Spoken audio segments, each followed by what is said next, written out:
Hello everyone, we're Team 1. Today we're going to talk about what we learned in AP Seminar last week and take you through the basics of AP Seminar. First, we were introduced to the 6 key components that make up the final score of the AP Seminar exam on May 12, 2025.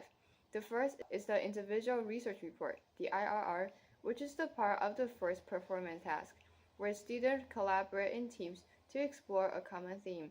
But each student is responsible for writing their own research report on a specific aspect of the team's topic.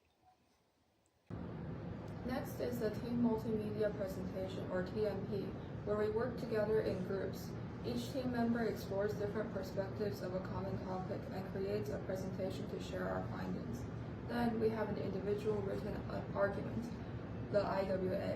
This task is for us to independently do an argument based on our research, supporting it with strong evidence. We also have the Individual Multimedia Presentation, the IMP, which is where we present the findings and conclusions from our IWA in a clear way. Lastly, there's an end-of-course exam, the EOC, which has 2 parts. In Part A, we read the text and analyze the author's argument. In Part B, we use multiple sources to create our own argument. Next, we learn about formatting IRRs. The word limit of the first paper is 1,200 words plus and minus 10%. This word count includes the main body of the paper, but not the worksite or references section. It's important to stay within this range to meet the requirements of the assignment. Another rule for the IRR is the front. The word needs to be in Time New Roman, size 12 and double-spaced.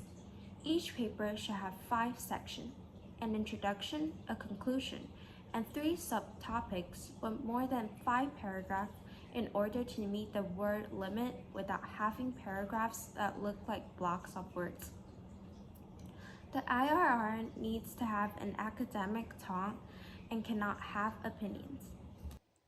When choosing a topic for IRR, people are allowed to choose anything they are interested in as long as they write it academically.